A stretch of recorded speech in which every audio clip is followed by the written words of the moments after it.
Атамекендик унаа куруу тармагында жакшы жаңылык. Ушул жылдын август айында Кыргыз унаа курулуш заводу өлкөдө алгачкы жолу электроавтобустарды чыгарып баштайт.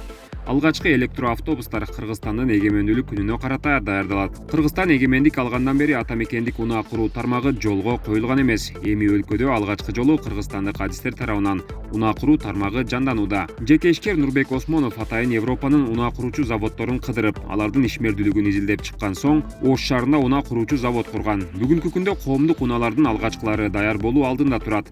Бул окуя Кыргызстандын тарыхында чоң жетишкендик катары жазылып калары белгилүү. Кыргыз унаа курулуш заводунун жетекчиси Өмүрбек Жолдошов атамекендик унааларды куруу идеясы Нурбек Осмоновго таандык экенин айтты. Ал заводду куруу үчүн 4 жыл Европада изилдөөлөр жүргүзүлгөнүн белгиледи.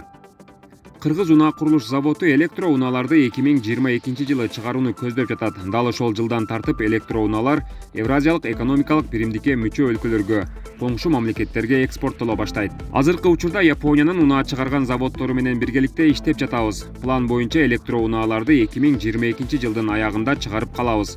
Ошондо жылына 30 000 электро унаа чыгарабыз. Бул унаалар ички рынокто гана эмес, коңшу өлкөлөргө да сатылат, деди Өмүрбек Жолдошов.